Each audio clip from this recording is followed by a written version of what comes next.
Welcome to the Terrible Podcast with your hosts from SteelersDepot.com, where you can find all your latest and greatest Steelers news.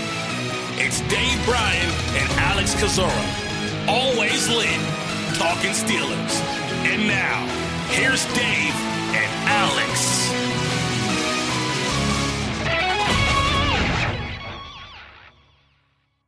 Welcome to the Table Podcast, Season 10, Episode 124. He's Dave Bryan, Alex Kozora, SteelersDepot.com. Thanks for being here this Tuesday, Steelers Nation. Hope you guys all had a happy and safe 4th of July. Hope you did the same. Dave, how are you doing? I'm doing great. I'm probably not doing as great as Patrick Mahomes is this morning, but I'm doing pretty damn good. How was your trip? It was good. A lot of fun. Good to see some friends and hang out for a little bit, but glad to be back in the saddle for Steelers news. But of course, you just kind of touched on the biggest story in the NFL and dare I say the entire sports world right now. Patrick Mahomes getting, at least in the framework of the deal, and these things are all about the particulars, which you're going to dive into, Dave, but a 10-year, 500, well, it will be, I guess, a 12-year total, $503 million contract. Obviously the largest in sports history, certainly NFL history, and so it is a mega payday for Patrick Mahomes. But as you've kind of pointed out, as the details have come out of this contract, there is more to this deal than may meet the eye. Yeah, that's usually the case. People always want to rush to judgment, right? As soon as this hits and you know, some of the outlined figures start hitting, people want to jump on either side of the fence immediately. In fact, I think there was an article almost immediately in the Post-Gazette by one Paul Zeiss that stated, "Oh boy, the Chiefs have done messed up. There goes their Super Bowl chances because of the new contract with Patrick Mahomes." I get the gist of what he was going for, but he obviously had not seen the details of the contract yet. Heck, it took probably a couple hours for everything to flush out, and that includes salary cap charges. And I bet if he had to rewrite that, or if he had to go back in time, he'd wait a little bit longer to push the button on that, because quite honestly, the initial cap charges for the Mahomes deal in the first couple of years aren't bad. There's obviously some room to massage that thing throughout the deal with restructures and turning roster bonuses into signing bonuses. So to just paint it with a broad brush and say, well, there goes. It's going to be tough for the Chiefs to win a Super Bowl now with them signing Mahomes to this mega deal is just a wrong statement. And that's why I always tell people and have for years, man, wait until you see all of the layout and how these deals are done before you pass judgment on it. And late last night after we had got off of the live stream, I had a chance to dive deeper into the numbers here. So where would you like to start? It's up to you. I mean, you like you said, you dove into the numbers of this. I guess just talk about why this deal might not look as good for Mahomes as it does when you talk about the big picture, $500 million total contract. Yeah, look, it sure was painted fantastic on the internet, right? $500 million and Lee Steinberg, comeback agent of the decade or whatever for Steinberg. Once you start peeling back the layers of the onion, though, I think we should start with this. Patrick Mahomes originally, before signing this deal, had 2 years left on his original deal, and he was set to earn a total of just over $27.5 million in the next 2 years. So $27.6 million of this $503 billion or $1 million deal. I'm not used to talking in billions when talking deals, but $27.6 million of this deal, it was old money. Okay, so that's a starting point to remember, is that he was going to earn $27.6 million through the next 2 years before signing this deal. Now, one of the most interesting aspects of this Mahomes new contract is the overall structure and cash flow schedule. He only received a $10 million signing bonus in this thing, and that is extremely low signing bonus, even by going kind of year to year, which this contract essentially is overall. Just a $10 million signing bonus. That means he's set to pocket just $10.825 million in 2020, which is an extremely low amount. It's worth pointing out that upon signing this, Mahomes is guaranteed to get really the first 3-year base value of the deal guaranteed, which is $63 million. So he's going to walk away at worst case scenario after signing this deal with $63 million, which is the first 3 years of the deal in the total base cash flow amount of it through the 2022 season. Now, his contract is structured with 11 consecutive years of huge roster bonuses in there. And as I wrote up in the article here, these things are triggered like every month. And not only are they triggered, the next when the first one's triggered, the next year's total money in the first several years of this deal also becomes fully guaranteed as well. So, for example, let me see if I can find a good example here. Let's say once you roll around to next March here, once they pick up his roster bonus, that makes the full amount that he's scheduled to earn in 2023, which is roster bonus, base salary, and workout bonus, a total of $40.45 million becomes fully guaranteed as well too. These rolling guarantees continue on throughout the contract, and I got a good layout of when those things mature. Basically, it's every March and by the third day of the new league year. Those rolling guarantees also, because of the kind of the triggers on them being kind of 2 years at a time, make it damn near not impossible, because nothing's impossible, but makes it very, very hard to cut a guy like Mahomes. In fact, it makes it he's going to be a hard for them to cut, I think, up until when do I have the year here? 2027, somewhere around there. 2029 really looks, barring him just falling off the cliff, one of the earliest kind of years that they might could consider cutting him, despite the rolling guarantees still being in place. Now, that's pretty far in his contract. Oh, yeah, most definitely here. Now, I should note that when you look at this thing overall, the cash flow by year, which I have broken down through the years, he's going to pocket $10.8 million in 2020, which was obviously more than what he was scheduled to pocket in 2020 to begin with. But beyond that, the cash flow really is not very strong, because through 2021, he's scheduled to pocket $33.6 million. As I mentioned, through the first 3 years through 2022, scheduled to earn over $63 million. And on and on. Now, when you look at it here, where was the original thing here? I should note that Mahomes' overall cash flow in this new deal isn't great. Take note that he was originally scheduled, remember at the top of the conversation here, to make $27.6 million over the course of the next 2 years. And now he'll earn just $6 million more than that in his new deal over the same period of time. So he's going to earn, instead of $27.6 million in the next 2 years, he's going to earn like $33.6 million.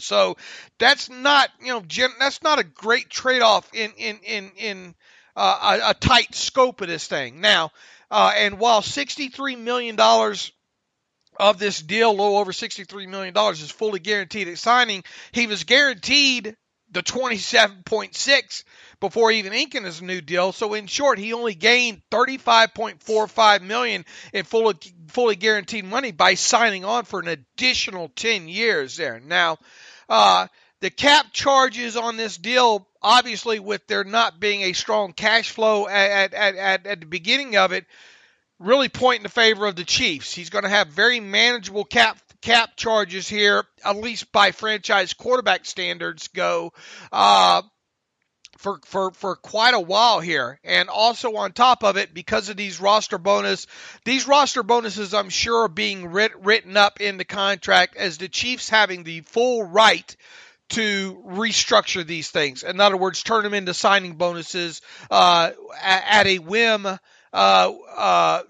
whenever they want to, in an effort to clear cap space in whatever year that is. I can't imagine that they would not have the authority to do that now as part of this deal. So, and obviously that won't hurt Mahomes, because obviously you're just turning money into an instant signing bonus, and I think the only thing left to be determined at that point is kind of the pay schedule of when that would actually be written out. Right, because players think that signing bonuses you get paid all at once, but it's usually over a period of time. Yeah, and some teams might defer that by year. So it all depends on the language and the structure and all like that. But that's here nor there when it comes to that. Now, I think something other interesting in here. We talked about the cap charges and all like that. Now, this thing on paper is drawn up as Patrick Mahomes' new money average being 40.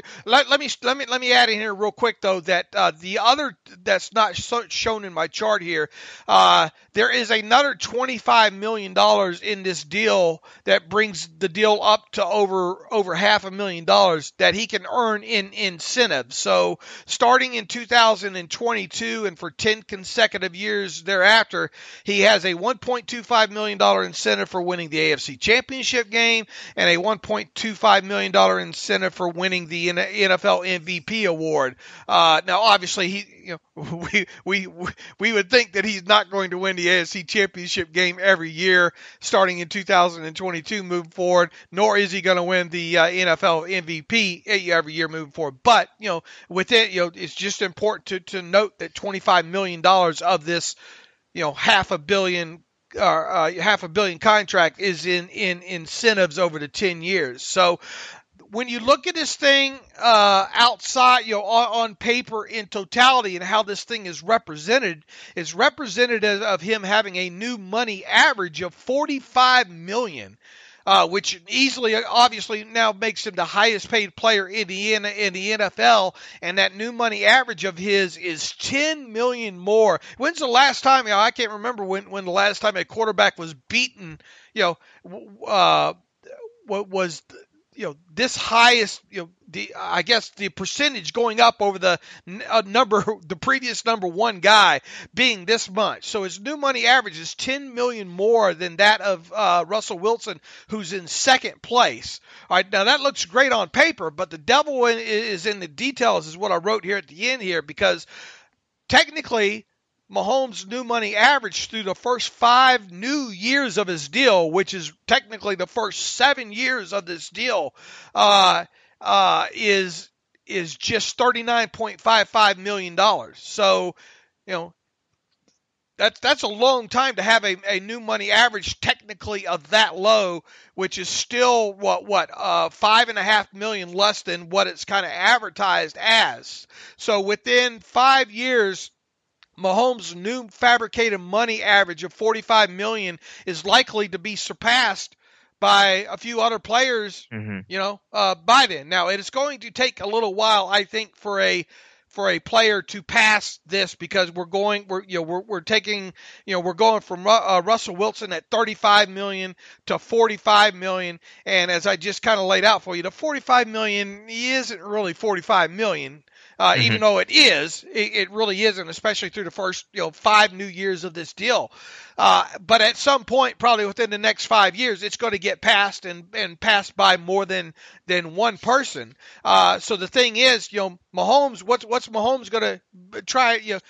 5 years from now, 7 years from now, Mahomes is kind of locked into this thing. He really doesn't have much bargaining power, at least on way it looks at this thing to renegotiate this thing. So this thing could get out of market real quick, and then the cash flow be lagging behind it, if you will. Now, you asked me a very important question last night on the podcast or on the live stream, and that was what is the incentive for Mahomes to sign this deal? Right? And the only thing I can come up with now really is the fact that it is kind of team friendly from a cap perspective. generally speaking, from a franchise quarterback, aspect in this day and time right now. And second is there's a good damn chance he's going to see all half a billion of this contract.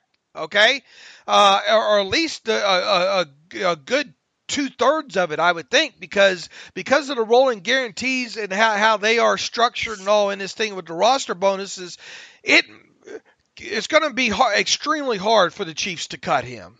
Okay, and he's basically saying, look, I'm going to sacrifice the cash flow up front for a little bit of longer term security here overall. And and he probably deep down in his heart, he probably knows, 6 or 7 years from now, I'm just going to go back to the front of the table and ask for more anyway. And he does get a no trade clause in this deal, so he's locked into KC.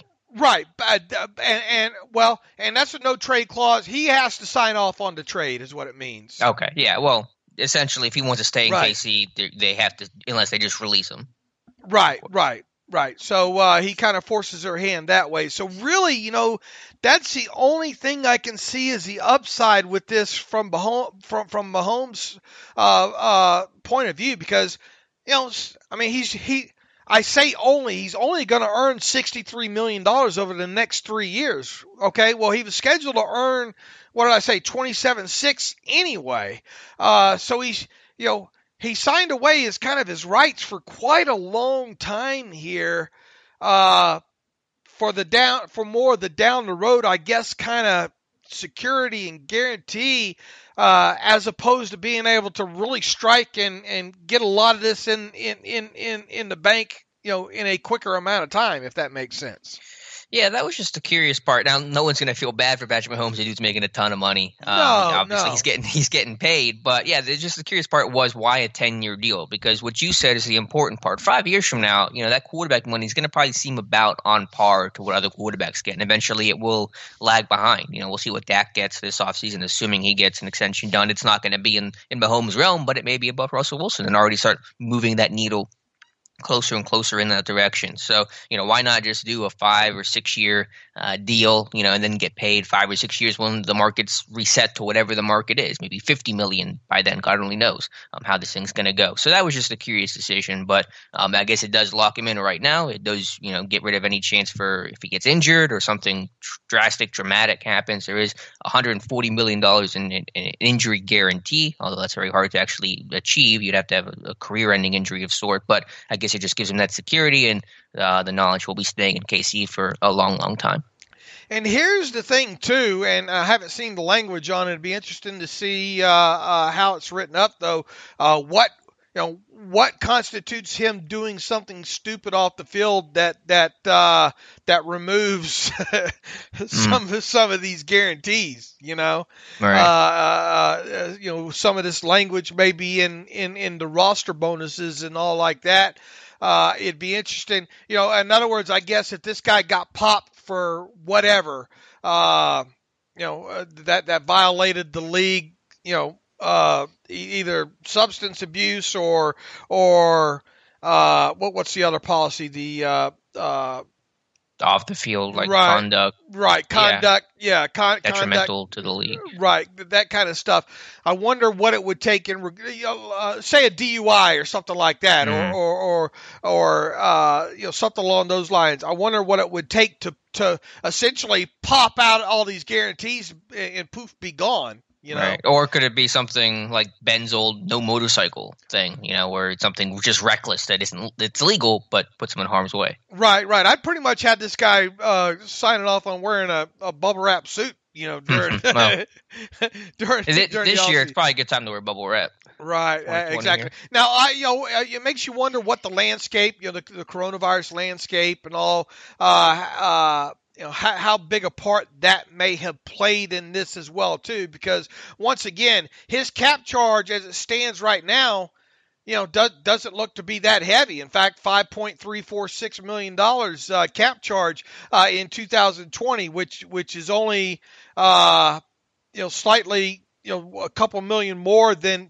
what it was scheduled to be to begin with there. So it obviously jumps up to almost $25 million cap charge in 2021. But even by a franchise quarterback standard, that's not that bad, Mm-hmm. And then really neither is the fact that in 2022 his cap charge is almost $31.5 million. I mean, you look at Ben Roethlisberger, his cap charge over $41 million. Now, obviously they've had restructure in that, and all, but I basically, like I said, from a franchise quarterback standard, the first time his cap charge crosses the 40 million mark is in 2023, and by then, what will a $42.5 million cap charge look like in the grand scheme of things? Of course, it's all going to depend on what happens with the fallout of the coronavirus and how the league borrows from itself, in future cap years. But once again, I think this is a deal that really helps the Chiefs out.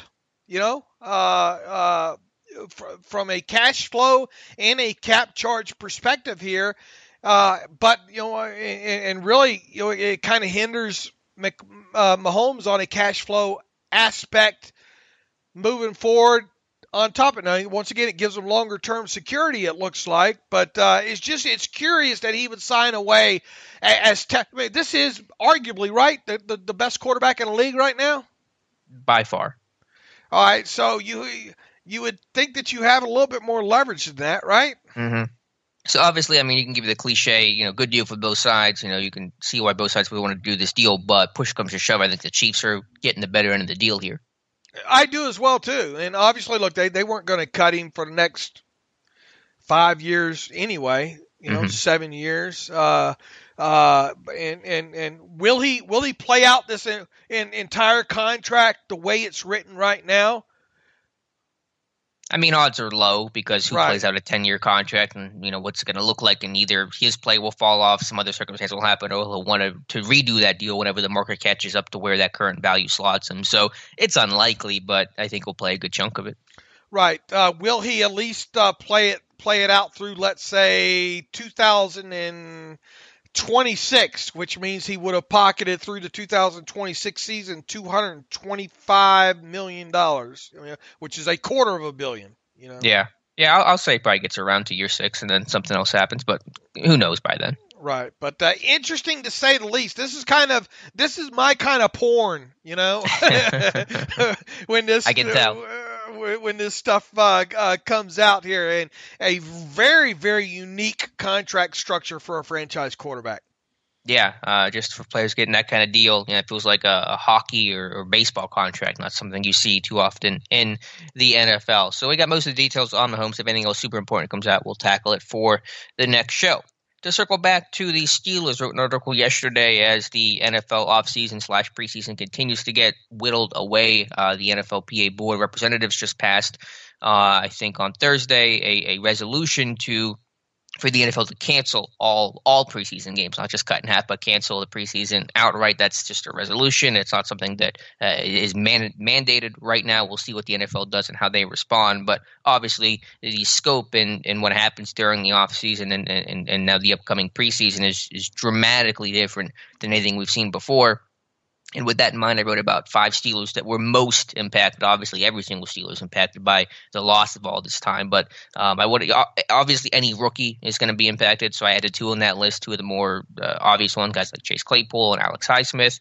And then some guys that aren't rookies like Mason Rudolph, and how we were excited to see him as the backup quarterback and how much of a jump he could make in year 2. And now we might not really get a whole lot of information on how well he's taken that step forward from last season. Look at the right tackle battle between Chukwuma Okorafor and Zach Banner, and how you really wanted to get a long look at both those guys to determine who your right tackle is going to be, because those guys just have not played a lot of right tackle, especially inside stadiums before. So that's going to get hurt. So I thought those two were just kind of some of the biggest names, Rudolph, the right tackle battle, and a couple of rookies like Chase Claypool for obvious reasons, and Alex Highsmith as well, are guys that are really going to be missing this lack of an offseason and preseason. Yeah, look, you even look at a guy like Eric Ebron, who, he's been in the league and all like that, but and obviously with you heard Vance McDonald talk about right after he came in via trade, or actually the year after, I think,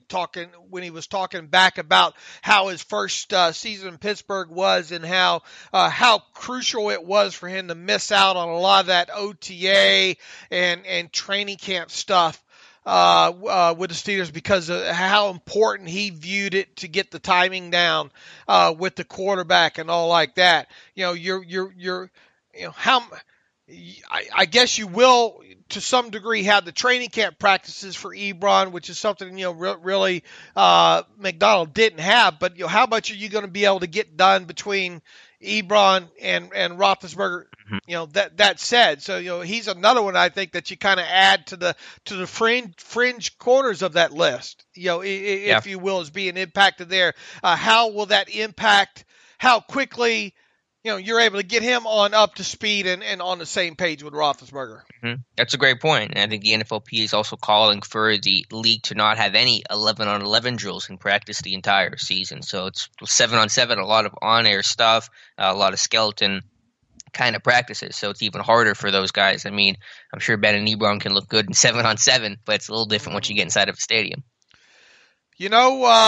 There's been, and we've written them all up and talked about it, there's been a lot of quote-unquote reports about things that, are expected to happen the remainder of this offseason. That means the preseason schedule and the training camp practices and all like that. But none of it's become official yet. Mm-hmm. Yeah, the NFL's got to start making some decisions here. Right. I mean, here we are. Boy, I mean, the 7th and camps are still scheduled, at least as far as we know, to open up on the 28th. And there was even a report, that rookies might be able to report a little bit earlier. With some of these teams, you have to think that that's probably not going to happen. I don't know, maybe it will, but just so much stuff yet to be determined by the league that, there's reports out there, and we expect at least the preseason to be cut in half. It very well could be wiped out completely. And how are these rosters going to look? Of course, late last week there was the report that the rosters might not be 90 players. They could potentially maybe be as low as 75 players. That's still a quote-unquote report, has not been backed up by the league. So, I would kind of think that here we are Tuesday, by Friday, this Friday, wouldn't you think that we'd have some definitives, or do you think it'll run a little bit closer on up to the date? The sooner the better, but I'm kind of surprised it's taken this long for the league to figure out the direction it wants to go. And apparently I think there's a report from PFT that even general managers and key front office members around the league are kind of in the dark, and they're just getting their information off of Twitter, and the league has not communicated that effectively in terms of what they plan to do and what they should expect to happen. So I don't know when these things are going to be set in stone, but again, it needs to be sooner rather than later. Yeah, and plus it needs to be flexible with things that can be moved around too, because boy, it's going to be so interesting. I mean, here we are, ending the first week of July and still don't have baseball or hockey or basketball back. I mean, we got plans in place for that. But you read these reports almost daily that so-and-so, so many ex-players tested positive, for the corona. I mean, or some opting out. Baseball. Several have opted out. Some are opting out. The bubble's contaminated in certain cities with the NBA, I guess. I mean, every day adds a different layer to this, and it's just all so depressing. And really, the closer you get to the date of football training camps right now, and with the corresponding news around the league, it does make you kind of question even more on a daily basis if the NFL is going to be able to get through this. Yeah, I read about that a while ago, that it's going to be a season unlike any other. And once you get into the year, when cases go up and players have to adjust, and the NFL basically did come out with one more definitive thing, talking about their protocol for whenever players do test positive. And basically, if you test positive, and even if you're asymptomatic, you're likely to miss at least 10 days. I mean, I think it's 5 days and then back-to-back negative tests. So maybe it's a little bit shorter. If you do have symptoms, you're basically out for at least 10 days and 72 hours of being asymptomatic. But basically, it's going to push anyone out for at least a week. And so what happens if there's an outbreak for your starting quarterback or your entire offensive line or your both your corners or whatever the case is. So yeah, it's just a lot of hurdles this league has to clear and the entire sports world has to clear. Another thing that we've talked about quite a bit this offseason, too, is about the cap. And, there's a report, I think, on Friday or Saturday by Jeremy Fowler that one of the things that the league in the NFLPA are still trying to negotiate is how to handle the impact of the lost revenue this season and how it's going to impact the cap. And that report stated something I've stated all along, Alex, and that's it looks like some sort of plan is going to be in place to borrow from future cap years. So, once again, it's just a report. Nothing's finalized, but you would think, once again, with the start of training camp, there's teams that probably have some business out there that they would like to get conducted contractually with some players, that the sooner that they can give the teams around the league an idea of what the impact, at least on the 2021 cap situation, will be, the better. So that's just another reason why, man, within the next 3 or 4 days, I think I would think and hope that we're going to learn a lot about, not only stipulations related to the coronavirus this season, but maybe some impact on the salary cap as well, too. Mm-hmm. And as an extension of what I was saying before, not only about players obviously testing positive, but coaches as well. What happens if Mike Tomlin were to test positive? Then he's got to be quarantined for potentially up to 10 days. And you worry about some of the older coaches on this coaching staff, like James Daniel. And obviously, the older you are, the higher risk you're going to be for having complications or having a more severe case of COVID. So a lot of concerns, a lot of logistics. I did see one report, and this was over the weekend, so maybe I didn't digest it fully. You can tell me, Dave, that the NFL is at least considering having 2 practices that would be open to fans. It would all be based on team decisions and what local officials say in the state of the cases in your area. So maybe you can tell me if I got that wrong or not. But I'm gonna cling to that hope because it's all we got right now. Yeah, I saw that. There's so many different holes you can choose to dive down in this thing right now, and it's one of those things. I'll believe it when I see it, I think, is where I'm at on that aspect right now. To me, it seems like why as much as I'd like that to happen and be able to send you in as a janitor or something like that. Yeah, I'm not very optimistic, I guess. Calix Azora, new maintenance man. I just, why would you want to add another layer to that if you're the team? Would be my question. And I know there's already some parameters, it seems, out there as to how media might have access and all. I think a lot of that's still yet to be determined here. Personally, what I would do is I would just say I would make the steel doors just come down completely. I'd get things worked out for the players and the staff, and I'd say screw everybody else. I know that's not what people want to hear, but the more you open up avenues for media or fans or any kind of that kind of extra contact, I think you're setting yourself up more for issues with the pandemic spreading and all like that. So once again, I hate to be on the wrong side of this and not be on the fan media side of this, but if I was the league, I would just once this thing starts, the steel door comes down. That's it. Everybody going to have to fend for themselves on the other side of the wall.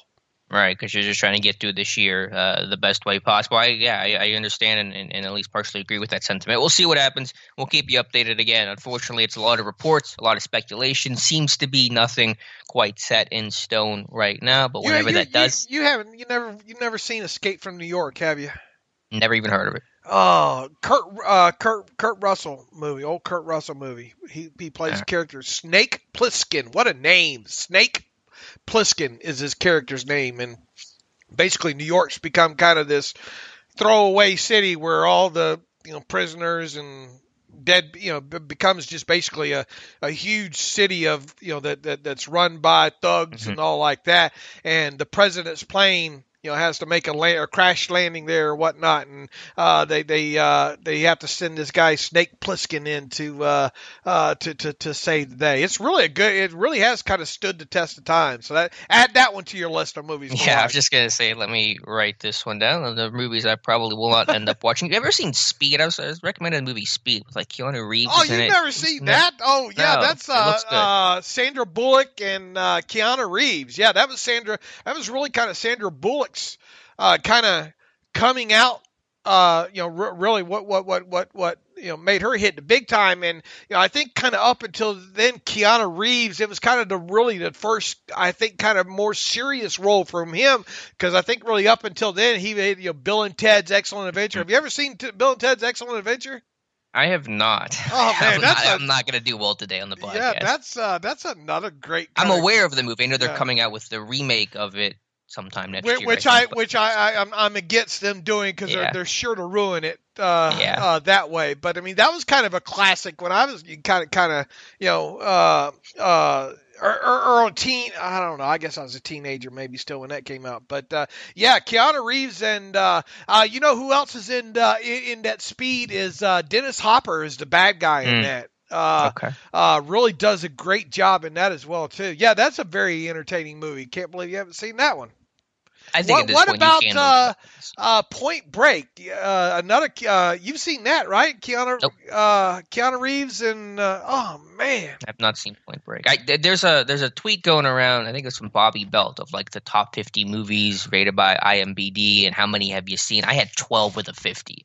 Which was the lowest. I was going through the replies, and everyone's like 47, 44. Oh, I've seen them all. I'm like, I got 12. So that shows you where I'm at. Well, here's the thing with me. I don't watch a lot of new movies today. Now if it's a Star Wars or let's see, any of those kind of blockbusters like superhero kind of movies or whatnot.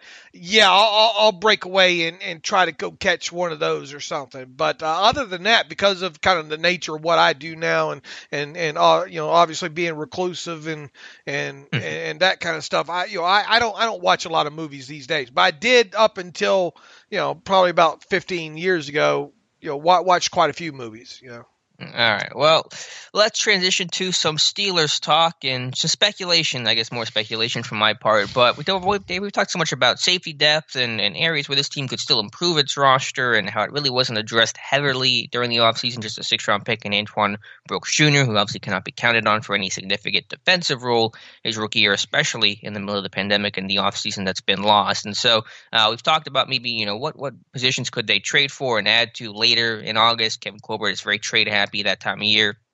And I think one name that fits probably better than any other name I will end up coming up with is the Jets safety Marcus Maye. And a report from the New York Daily News that Jets head coach Adam Gase has been looking to trade Marcus Maye, that he's still basically on the block. He's in the last year of his rookie contract. They drafted Ashton Davis, a safety from Cal. Of course, we know what's happening with Jamal Adams. So they're basically just trying to revamp that whole safety spot. And I think Maye is just somebody that just checks every single box of what Kevin Colbert likes to do. He's a high pedigree guy. He's a former 2nd-round pick. He's been productive. He's been productive against the Steelers. Had a pick against them last year in that Jets victory. The Steelers met with him at his Florida Pro Day. He's a good athlete. He's cheap on that last year. His rookie deal should not cost too much. So I just think overall, have the article in full you can read on Steelers Depot that Marcus Maye may be at the top of the Steelers list when it comes to adding to safety depth. And I think he's a guy that we've thrown his name around once or twice already here. So definitely a guy, because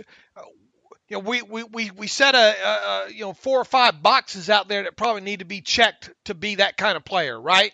And cheap, high pedigree, good athlete, good level of productivity, and possible past interest as well, yes. well too. Absolutely. And Kevin Colbert, we know at least Kevin Colbert, we think met with him in some capacity at a pro day prior to him being drafted, and probably a good chance that Mike Tomlin was with him or close by as well. So yeah, I would think if you're trying to build a list of potential leaders in the clubhouse when it comes to a few positions such as safety, obviously we've talked about maybe nose tackle and maybe inside linebacker really only be the three positions that you could maybe see this team trading for before the start of the 2020 regular season, right? And safety even still would probably be the number one position as far as need goes on that list, right?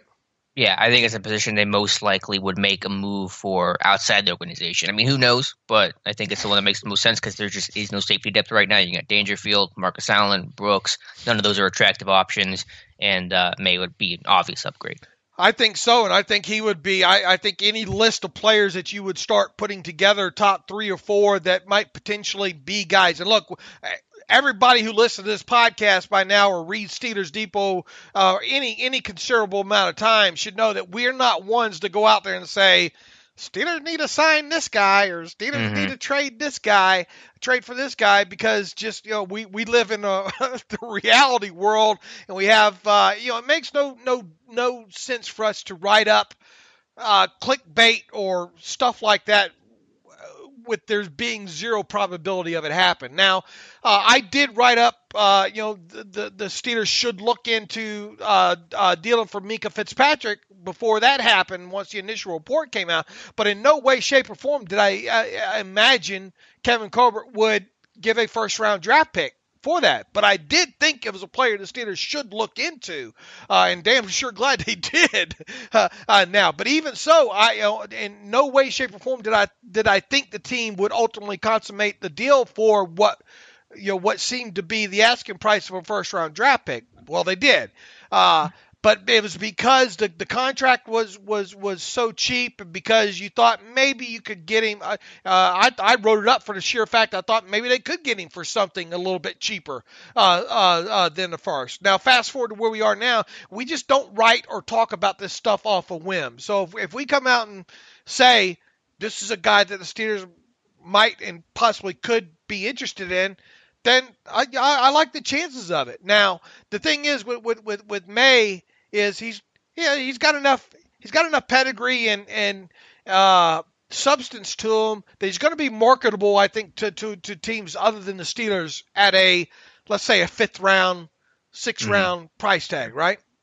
Sure, yeah. I mean, I'm sure other teams will come calling, and obviously in Pittsburgh he'd be a backup. For other teams would view him maybe more as a starter, so they may be willing to give up a round higher than Pittsburgh. I looked up, I forgot I tracked it this far. I looked up the 2017 Steelers Pro Day tracker, so I'm glad I do these things because they end up being pretty helpful looking back at it. At the Florida Pro Day, at least according to our notes, not that it's a guarantee because we don't always get everyone right, but it was just Colbert and Jerry Olsavsky at the Florida Pro Day, and they did meet with Marcus Maye. And it's funny, I'm looking at the list, and the pro day they were at before, which is the 24th, they had Colbert and Tomlin, and they met with Chris Wormley, who, of course, they traded for earlier this offseason. Just a funny tidbit there that happened to pop up. And, yeah, the only downside to trading for May is that he is in the last year of his rookie deal, and there is no guarantee you can re-sign him. And, of course, we know the many, many Steelers who are contracts are expiring this year. But, hey, they traded for Nick Fournette this past year, whose contract was expiring. They did the same for Chris Wormley. So it's not a deal breaker. And even if you do lose him, you got a chance to get a comp pick back, so it may end up canceling out basically what you sent to him in the first place, potentially, especially for a Pittsburgh team that is unlikely to be active in free agency next year, just trying to re-sign their own guys. So that'll probably help them a little bit. So that's the only downside, is it being maybe a potential one and done, but it gives you some really good safety depth. Plus, if you do want to spin Terrell Edmonds down in some nickel packages because you don't want to play Vince Williams 700 snaps, which I doubt this team wants to do. You're going to need someone to replace Edmonds if you spin him down. And do you really want Dangerfield to handle that role, or Sutton? I mean, much as I like Cam Sutton, he's not really a strong safety type. So Marcus Maye could have a role in a sub-package capacity, and then, of course, be injury replacement capable of playing free or strong safety if someone gets hurt or if someone gets COVID. Very well put. Very well put on your part, and I appreciate the write-up on that. And boy, as soon as that came across, I knew you'd be on top of that, because it was a name that we had previously, had thrown out there, on previous podcasts, and it makes the most sense. And boy, like I said, I mean, if you were to stack odds on this thing right now, I mean, he would have to be the favorite. The old leader in the clubhouse, right? If anything were to happen right now, moving forward until another name kind of better presents itself, it's him right now. Now, whether or not it ends up happening, I mean, it's really a crapshoot because once again, if indeed they really are wanting to trade him, there's going to be, I would think, more than just one suitor for him. So, but definitely a name to keep an eye on moving forward from this point right now. Yeah, we've seen Colbert be aggressive. We know they have some comp picks coming for next year, at least expected to. So, yeah, just a name to keep in the back of your mind. We'll add some more closer to the start of the regular season. All right, Dave, you did a study, and I appreciated this because it was some good information on rookie snap count and just looking at basically the Tomlin era and how much should rookies play in year one. You just kind of broke it down. So what were your takeaways from that study? Before we do that real quick, coming across Twitter right now, J.C. Treader, who's is he the new NFLPA president? He is, right? Yeah, he's basically like the players' head of the union. Right. He kind of fired a shot this morning about an hour ago. The NFL's unwillingness to follow the recommendations of its own experts will put this season and the safety of all players at risk. This year must look differently if we hope to play a full season and crown a Super Bowl champion. And then that links to a huge letter that he has on the NFLPA website, which I've yet to read yet. But it really seems like NFLPA's firing their shot here. Going to be interesting to watch this thing play out. Yeah, hopefully it does not get as messy as baseball. I think that was mostly in response to the NFLPA wanting to cancel all preseason. The NFL basically saying, like, here's the reason why we want to play 2 preseason games, because it helps players get ramped up for the season, and also some medical testing component of it that I didn't quite understand. We'll see what happens. Again, if you're going to play 16 games a whole season, I think you can play 2 preseason games without fans, of course, but I would not be surprised if they just canceled the preseason outright at this point. Yeah, what side are you on? I mean, you know the side I'm on. But, hey, listen, at this point, they're going to cancel out preseason, then I guess just reduce the rosters because what do you have a 90-man roster for if you're not even going to play preseason? So I guess that's how you could do it. You know, Roland, and I hate to continue on talking about this, but going back to remember the original kind of thought that John Clayton had about how the schedules were going to look, and and how NFC East first, right. or teams would play their out of conference games first and all like that. It really looks like that should have been the way they designed this thing, Yeah. Because it would have made a lot of sense right now to maybe even potentially knowing if things had gotten to the point that they're at right now, to just go ahead and saying, look, let's go ahead and I know this isn't popular saying this either, but go ahead and wipe out the first quarter of the season, those first 4 games, and then let's see what let's pick up the season from there. Delay the training camp and all like that. I think they would have been better suited to go something like that. But that's just something that crossed my mind recently about how we originally thought the 2020 schedule was going to shape up to be, which obviously didn't happen. Yeah, I know that the NFL and even the unit at that point, like the last thing they want to do is lose regular season games, lose that revenue, lose players getting paid. And so they will cancel and change literally everything. That is such a last resort thing. Will it happen? Who knows? I mean, they may be forced to do so, but that is such a just break glass in case of emergency. They will sacrifice every part of what the NFL looks like to preserve a 16-game regular season. Alex, are they going to play any preseason games? It's hard to be optimistic at this point. I'm gonna go with they don't play any, and that breaks my heart for those guys that really needed that opportunity. But I mean, who knows? But I don't think they will. Yeah, that's where I'm at right now too. I certainly didn't think that would be the case about 3 weeks ago. Yeah, but with cases rising, especially in the South, and obviously the union is adamant that they don't want to play preseason. If the union's adamant for it, the NFL is probably going to cave because they're willing to give up anything if that means keeping the 16-game season, keeping that moneymaker. Right. Okay, you asked a question about snaps played by rookie draft picks, and I went meticulously through this dating back to 2007 with some of our own data and data on Pro Football Focus as well too, as far as snaps played, and these are regular season snaps played by draft picks and draft picks only. Okay. In total, in fact, did you know that there's been 107 total draft picks since Mike Tomlin became head coach in 2007? 107. Wow. Cool. Only 26 of those have managed to log at least 20% of either all offensive or defensive snaps played by the team during a rookie regular season. And of those 26 players, 21 of them were selected within the first 3 rounds of the respective drafts. Probably not a huge surprise when you think, okay, well, the 21 of them were players drafted within the first 3 rounds. That makes sense. Your higher draft picks are obviously going to, have a better chance of seeing the field as rookies than the later rounds do. And really, 26 of 107 is a little less than 25%, right? Mm-hmm.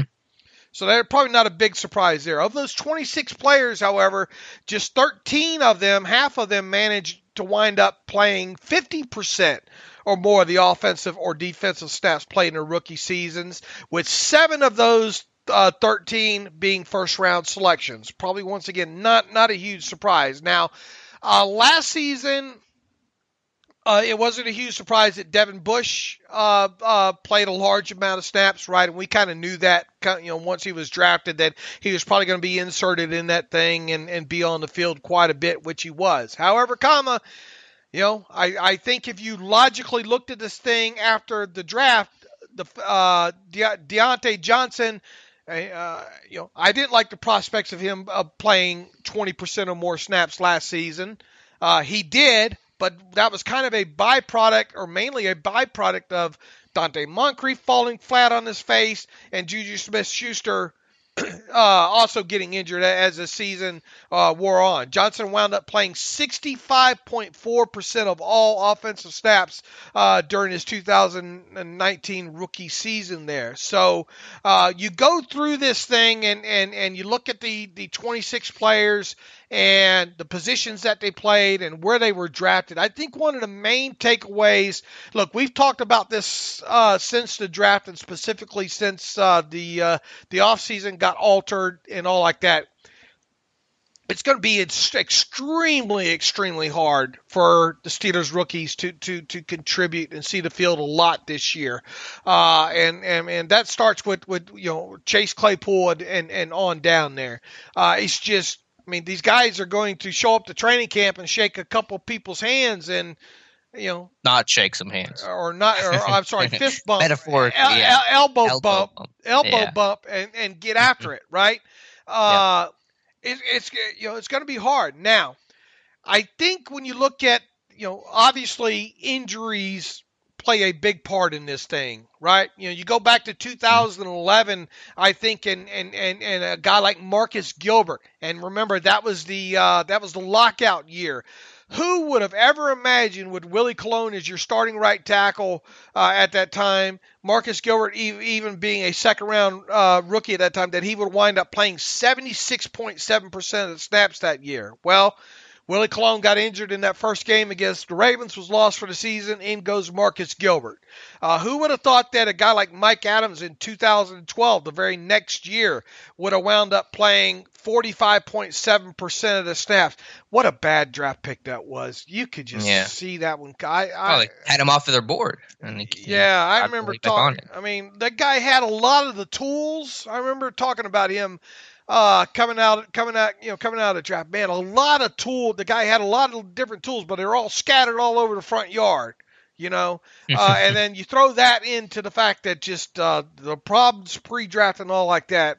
It didn't make a lot of sense to draft him, and I hope Colbert learned a lesson from that one. But anyway, he went on to play 45.7% of all snaps that year because Marcus Gilbert missed time. That year with, what was it, an ankle injury or something? I think Gilbert had. Yeah, trying to losing that weight, get his body better. Right. You go through this thing, and obviously injuries played a part in a lot. Look at Kelvin Beachum in 2012. Playing 29% of the snaps because Vince Williams for Larry Foote. Absolutely, and he had to play early in the season. Foote got hurt week 1. What was that injury? He had torn pec or something. Something weird. I don't remember exactly what it was, but Yeah, I mean, Vince had to play uncharacteristic high amount of snaps during his rookie season there, and no one saw that one coming as well. Now, my main takeaway, I think, when looking at this and look, I mean, Chase Claypool, you obviously are going to use a lot of wide receivers on the field, right? So because of that, all it would take is an injury to one of these guys missing, and by one of these guys talking about Juju, Deontay, or James Washington. Just an injury to one of those guys will really help speed up the playing. A guy like Claypool getting playing time, right? Yeah, absolutely. You have to be 4 deep at that wide receiver, and he's number 4 right now. All right. Now, you could say early on in the season, you could probably fashion Ebron into doing something, to help eat up some of those snaps, yada yada. But once you have an injury, the goal probably at that point would, let's go ahead and see if we can get Claypool on the field. So I really think it's injury related with all this class. If any of that, injury related. But what about a guy like Kevin Dotson, though? I mean, you got 2 guards. What happens if a guy like David DeCastro were to go down? God forbid, knock on wood. Not everybody knock on wood wherever you're at right now. Yeah. But I mean, if something like that happened, who really, obviously you got Wisniewski kind of next in line there, and that probably would happen, but would it? I mean, when you look at Wisniewski, you talk about do you really want your backup? If he's the best option, he's the best option. Yeah. But how far behind would a guy like Kevin Dotson be, who played right guard at Louisiana Lafayette? How close can the gap be by the time the regular season starts? Mm-hmm. Yeah, well, we had this discussion on the live stream last night. It may come down to a question of when did the injury happen? Is it week 2 or is it week 13? Good point. And if it's later in the year, then Dotson may have more reps and be more comfortable with him. And yeah, point taken on Wisniewski. You hate to have your backup center be part of the starting lineup, because if Pouncey were to go down, then Wisniewski has to shift. You're playing musical chairs. But at that point, if you have injuries, you just kind of run out of choices. You probably need to go with a veteran. So I would expect Wisniewski to be next man up at guard, assuming that Fowler and DeCastro are your starting guards this year, and you take it from there. But it could just come down to what time of year does that happen that could open the door for Kevin Dotson or not. Right. But when you look at, Highsmith is even an injury, God forbid, when you're Dupree or Watt, suffer an injury, especially early in the season, it's kind of hard to imagine Highsmith being the first guy up. Yeah, at least to begin the year. The only guy that probably doesn't apply for pure injury reasons is Anthony McFarland, where he could be in a rotational role because running back's an easier jump to make, and you could carve out a role for him, in specialty package and something like that. So he's probably the one guy that isn't dependent on an injury to really boost his playing time. Although, of course, if there is an injury, it would boost his playing time. Right, but even when McFarland, because of the type back he is and yada yada, it's even though he's likely to have some sort of snap path carved out for him, maybe at the get-go, it's still hard to imagine him hitting that 200 snap total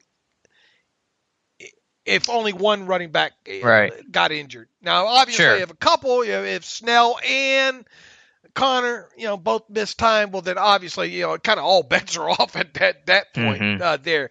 But even with perceived carved out time entering the season with a guy like McFarland, it's still hard for me to imagine him having a good shot, even with one injury, at hitting, let's say, the 20% mark.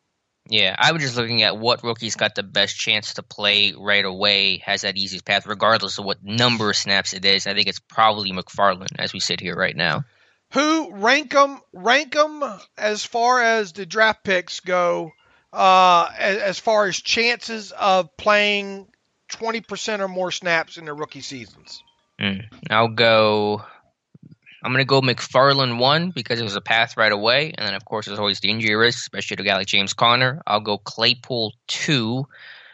And from there, it kind of becomes just everyone else, tied for last place. You could go – maybe I would go, Highsmith, Dotson, Brooks, Davis, something like that.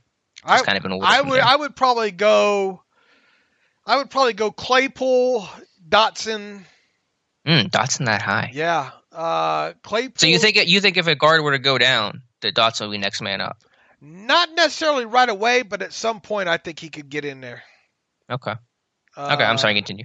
So Claypool, Dotson. Claypool, and really Claypool's only that high because you got 3 wide receivers and you need 3 of them. The whole kind of numbers need kind of thing versus one. All it takes is one of those guys missing 3 games, and he's. So the question would be what if Juju were to go down? Can Claypool play the slot? Do you play him at the Z? Where exactly can he fit? He moved around, which is helpful for him making the transition. But would they be comfortable playing him at certain spots? Right, and that's why I kind of said, how could you kind of fashion Ebron into this thing?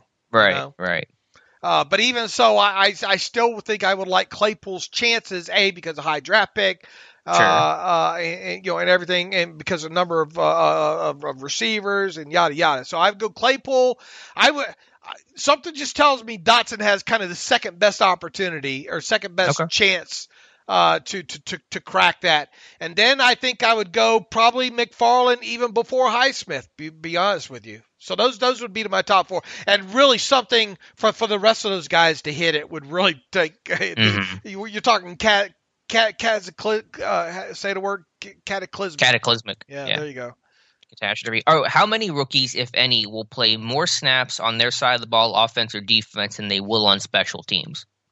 Will there be any rookies to play more offense, defense, than special teams? You mean percentage-wise? Well, it's all the same. Number of snaps, percentage, but yeah.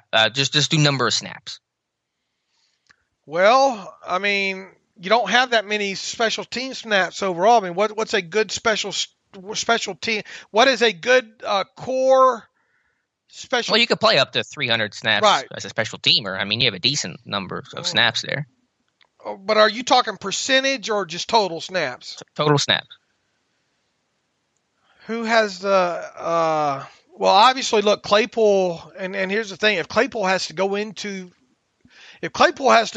sniff kind of the starting lineup because of injury, how much is that going to impact the special teams play? It may not. They've had guys. Terrell Edmonds ran down punts. DJ Watt ran down punts his rookie year while still playing on their side of the ball. Yeah, I don't think I would want him out there if he's having to play considerable amount of time on the offensive side of the ball. I would think Claypool would have the best shot. I think McFarland has the best shot just because he probably won't play a lot on special teams. He'll do some kick return stuff, but he's not going to probably be a core guy. I see. You tricked me. Trick question there. I see where you're coming from there. Right. But other than that, I think it's plausible that those guys will end up playing more special teams. Now, if an injury happens, it changes the equation clearly. And again, COVID, guys testing positive, that's going to create opportunities too, in all likelihood. So we'll see what happens. Kevin Dotson, you're not going to, what you going to really put him on the field goal block team? On the field goal team. He could be on the field goal kick team. That's 50 snaps or whatever it's going to be for him. I see where you're coming from. Yeah. But the point is, not counting on this rookie class to contribute heavily, at least out of the gate. Offense, defense, special teams, which is Claypool's wheelhouse. Highsmith, I think, can do it. And McFarland, I think, is worth a look in some aspect of the return game, kick, punt, maybe even both. We'll see what happens. So obviously we agree injury is going to shape this thing more than anything, more than it would in a normal year. Yeah, as it often has, though, over the last decade. For all right, so true or false? At least one Steelers rookie draft pick will play at least 20% of either offensive or defensive snaps in 2020. I'll say true. I didn't look at the study in this way. When was the last time that didn't happen? Was there a recent year where that did not occur? Obviously, it happened last year. And it happened in 2018. Edmonds played more. 2017 it happened. 2016 it happened. 2015, 2014, 2013, 2012, 2011. Yeah, 10. Is there a 2009? Yeah, there's a 2009 in here. Is there a 2008? Do I hear a 2008? Going once. Mendenhall. I think, Mendenhall got broken by Ray Lewis. Yeah. Bruce Davis. Probably no one in 08. Nobody in 08. So was that Patrick Bailey getting Rookie of the Year, the Joe Green Award that year? Was that 08? That might be good memory.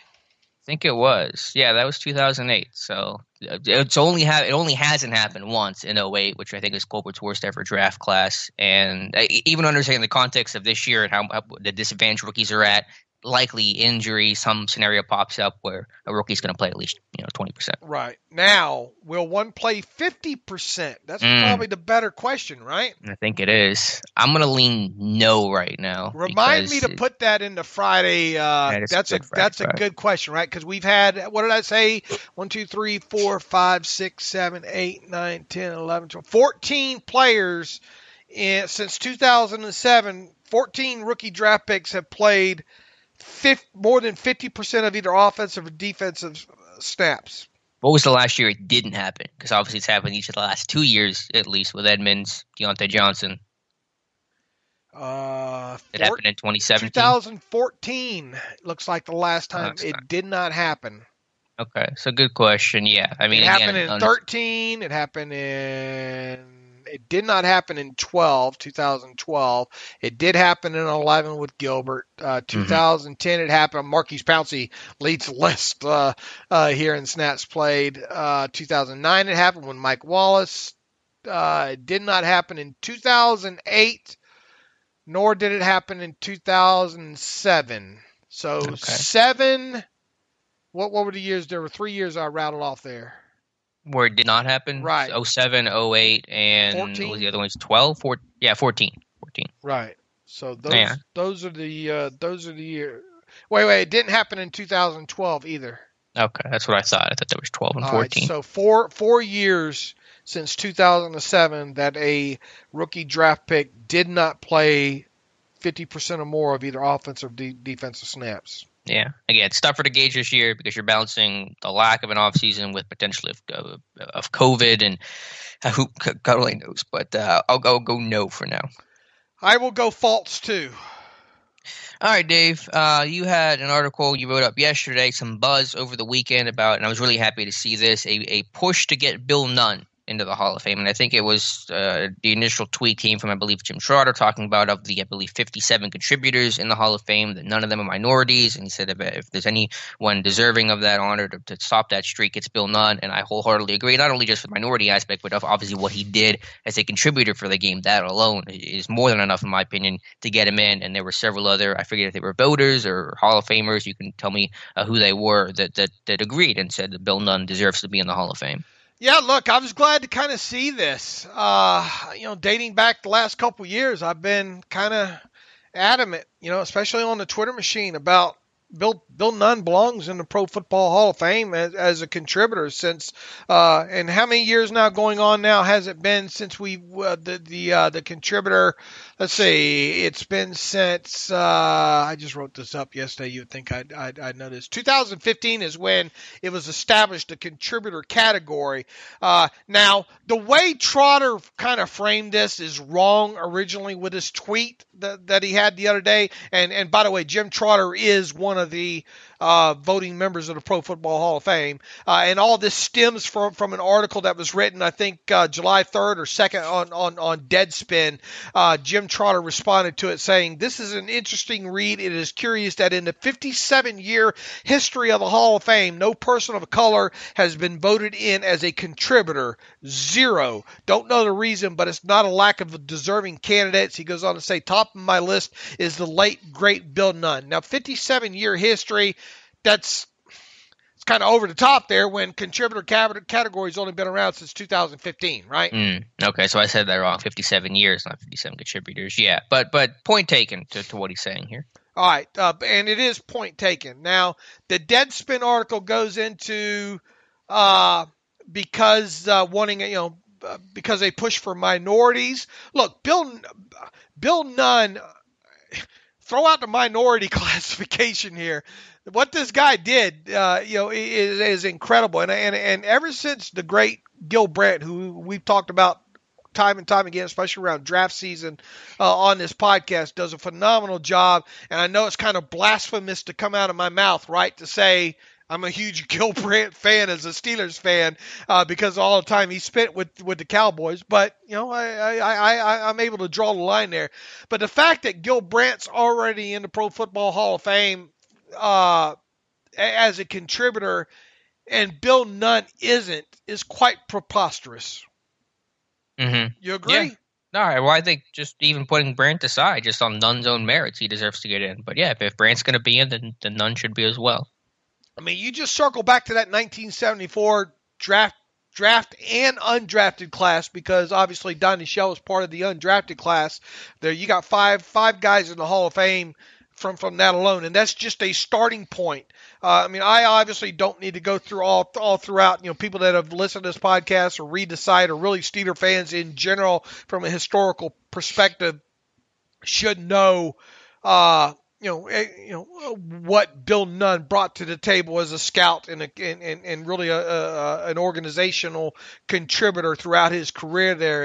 And last time I looked, he was with the team for 4 Super Bowl champions, really 6 in total. Was kind of still had a role with the organization right up close to his death, right?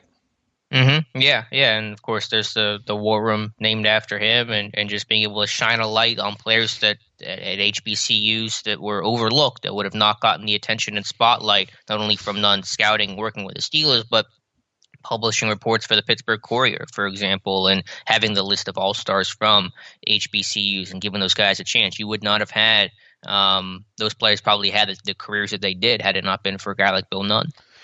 Nunn was inducted into the inaugural class of the Black College Hall of Fame in 2010, and the Pittsburgh Pro Football Hall of Fame, in 2011. Long story short, it's time, Alex. It's time to put him in. And look, I don't want to detract these next several weeks, months, whatever. I don't want to detract. The last thing I want to do is detract from Alan Faneca being able to, this being 2021 being the year that Alan Faneca finally kicks down the door. Because Lord knows, 5 years as a finalist, it's time for him I agree. to get in 2021.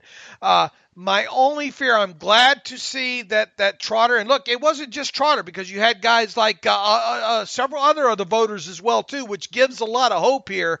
Therese Paylor, Peter King, Vito Stellino, who obviously Vito Stellino covered the Steelers for eons back in the day, and of course Ed Bouchette now, all kind of chimed in with support on Trotter's tweet about Bill Nunn. You would think there's more out there that maybe didn't either that feel that same way. So it's good to see this early summer push for Bill Nunn for the 2021 class as a contributor. My only fear now is that it loses steam because it was so early here. So if you're listening to this podcast and you want to kind of help out on the cause, search out these guys on Twitter, these voters. Search them out on Twitter, or search out their email addresses, the publications that they write for, and how you can get a hold of them. And kind of the same thing that I did with Donnie Shell. You're gonna have to stay in these guys' ears throughout this thing. So if you want to help the cause here, how great would it be? It's bad enough that the 2020 class, that obviously features, Paul Polamalu, Donnie Shell, Bill Cowher, gets pushed back. But how great would it be as kind of a consolation should the 2021 class include both Faneca and Bill Nunn? Yeah, it'd be fantastic. Hey, the Steelers are playing the Hall of Fame game next year, so let's add some more Steelers to the list for those guys. Right, and once again, I like the fact that this kind of got brought back to the forefront. And Clark Judge, who I think is a voter, he's a voter as well too. He's constantly kind of writing about this stuff, I think, on Sports Illustrated. He's another guy that I'm sure will hit on this between now and talk about the 2021 class. But my only fear now at this point is I'm glad to see it brought up, this push for Nunn for 2021 early. Let's just hope it doesn't run out of steam. And the last point I would make for now, I pulled up the article I wrote back in February about the 7 Steelers who rebroke the color barrier. The Steelers reintegrated in 1952 after having Ray Kemp in 1933, and it was Bill Nunn that seemed to suggest the Steelers had interest in certain players, and I'm sure they relied on some of Nunn's information with someone like Bill Robinson, who the Steelers ended up signing that year for 52.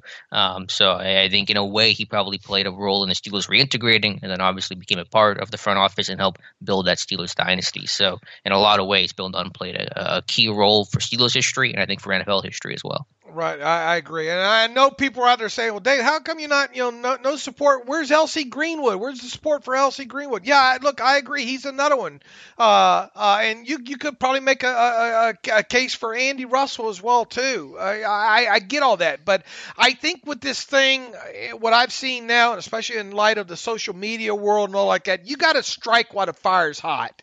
Okay.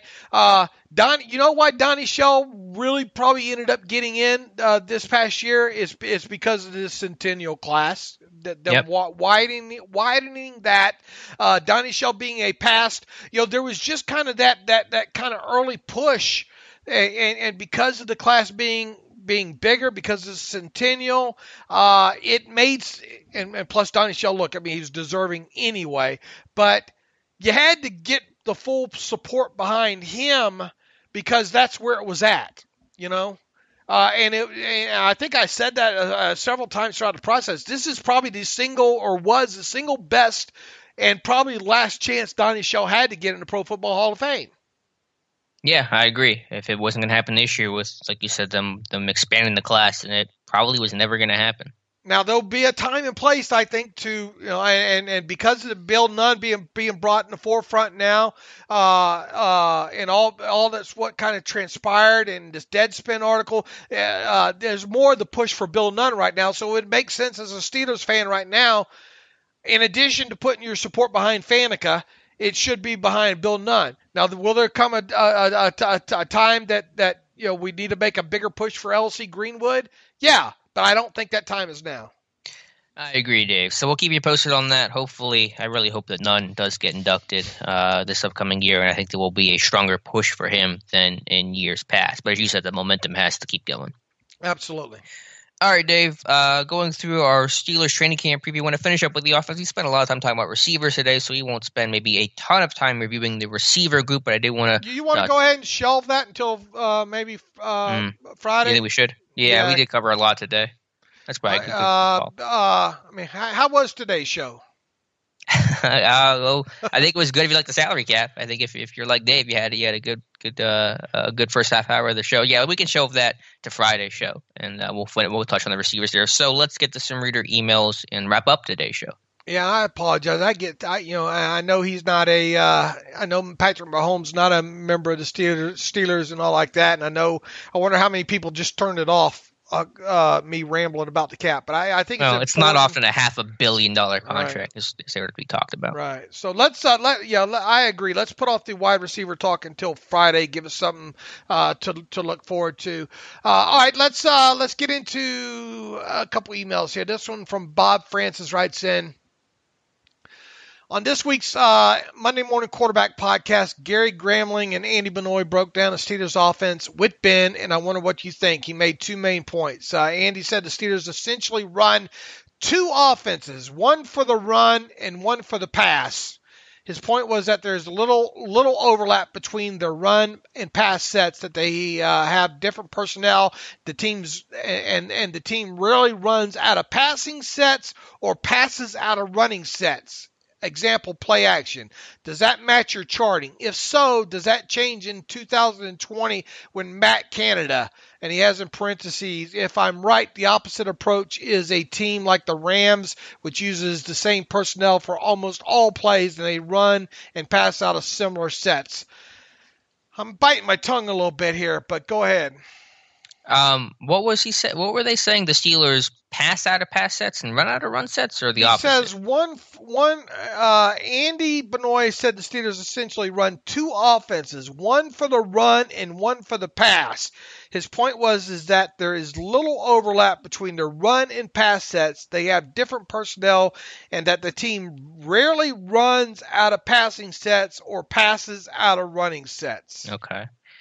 I think there's a kernel of truth to that. I would say they don't pass a lot out of run sets when they go heavy. As the numbers suggest, they don't do a lot of play action. I have to look at the numbers. We could look at the numbers when we see Matthew's charting, but I would say it's probably fair to say they don't pass a lot out of run sets. Now, do they run a lot out of pass sets? If you consider 11 personnel a pass grouping, it's just the Steelers' base offense, then they do obviously run a lot out of that. So I don't know if that is necessarily so much true. And I have not listened to it, and I don't know if the way Bob has framed this question, I don't know if he matched. I'm assuming he matched the context, but I'm only assuming that.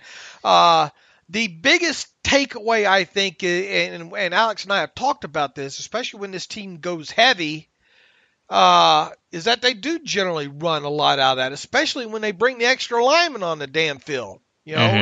Which is one of the reasons why I want to see them get away from the eligible a little bit more.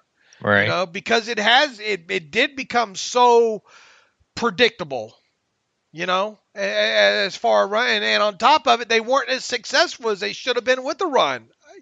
I didn't feel, right? Mm-hmm. Well, here's a stat. I'm finishing up my opening drive study. I'm doing my final thoughts. Will get posted probably either later today or tomorrow. And I thought there was one interesting nugget of information. Out of 11 personnel on opening drive, the Steelers ran the ball 16 times. They averaged 3.7 yards per carry and had a 31.3% run success rate. Not great numbers, but those are the numbers.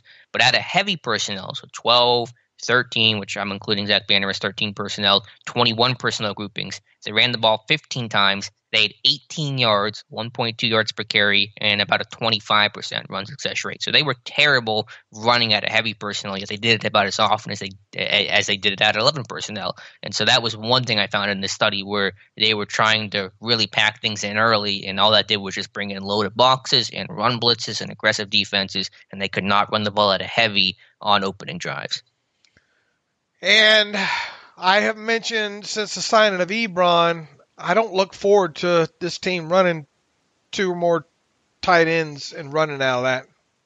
Yeah, I don't think it'll be as bad as you framed it because you can do a lot of things running away from him, displacing him from the box and getting a linebacker, whoever to walk out. And as you said, they probably won't be on the field together a ton either.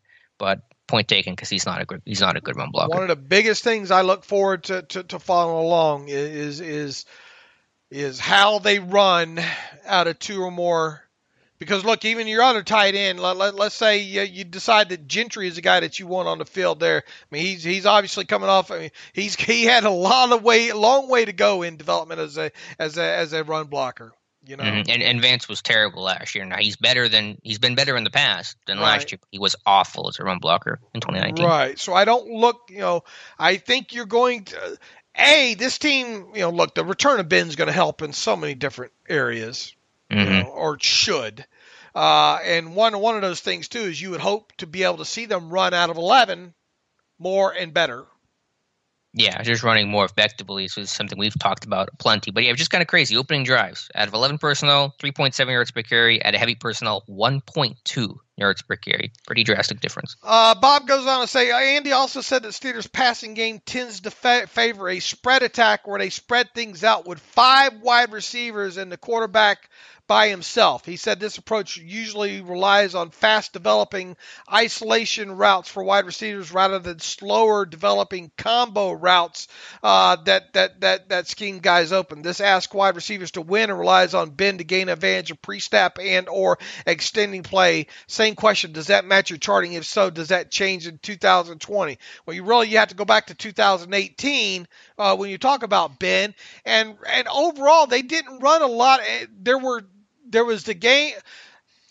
It was later in the season when they started using more true 5 wide receivers and spread attacks, right? It didn't happen for most of the early part of the season. Well, I think he's just saying empty in general, regardless of the exact personnel. He's just saying that they run out of empty a lot, and I don't know what the numbers say for that.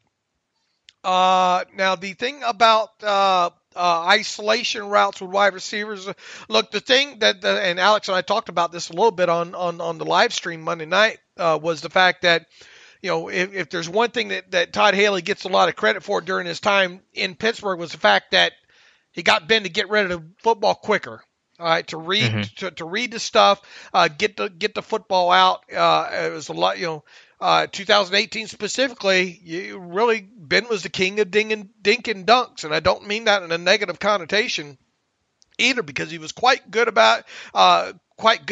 One of the things that Alex and I talked about Monday night too, where we would like to see the return of Roethlisberger help in 2020, where we like to see him get better than he was in 2018, was deep ball accuracy, completion percentage, especially during the first half of the season there, because that was not good in the first half of 2018 there. This team hopefully is not going to have the long fields that it had in 2018. The big play element in National Football League is bigger than ever. Big plays lead to points, and they're going to need that. They're going to need that through the air and the big pass on top of it there. So go ahead. Yeah, well, to the point that the reader's making, I don't know. I mean, them being an empty means that you can't have these routes and have actual concepts and combinations. But one point of contention, an issue I've had with Haley and Fichtner is that sometimes these routes are too, I think, independent of each other. And I would like to see some more concepts and scheming guys open as opposed to just having guys win their one-on-one battles. And especially now that you don't have AB, maybe your receiver core isn't as good as it was back then, where you could just trust AB to win one-on-one against anybody in football. It's a little different landscape right now. So I think there's got to be a better effort on that, not just out of empty, though, just out of really any personal, just conceptually the way that you game plan things. It's got to be a higher emphasis on scheming guys open as opposed to everyone's going to kind of run around more independent of each other. They all curls. They love to call on 3rd and 10 and just hope that their guy can win the one-on-one matchup. But there's been a bit of an over-reliance on that, especially last year where you didn't have the receiver talent to justify having that approach. Fair enough. All right, good question, though. I'll have to go back and listen to that conversation. Yeah, I have not listened to that either. He goes on to say, thanks, guys, for all the content. I'm much less confident there will even be a season than I used to be, but time will tell. Time will indeed tell there, Bob. And let's see here what else we have here from Strong. Let's see. James Strong writes in, Dave and Alex, first thing first, keep up the amazing work as you continue to produce high quality shows with very little news out there. It's kind of a specialty of ours, I think. Second, I have a theory as to why Big Dan keeps coming back every year. I think he is a great measuring stick for the young offensive linemen to see if they are starter caliber strength wise. He's known in Pittsburgh anyway, for bull rushing young offensive linemen back in the one-on-one drills on many of his reps. Maybe they figure if a guy can't handle Big Dan's bull rush, he won't be able to start or play significant time. I just wish he could disengage after he does it to get to the quarterback. Thanks again, guys.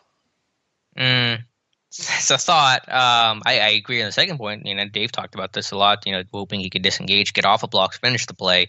I mean, I think you can get a lot of strong guys who can just bull rush straight back. I mean, that is McCullough's, especially if he's going to win as a pass rusher. That's about the only way he can win. But that is quite a reason to keep a guy for going on 7 years now.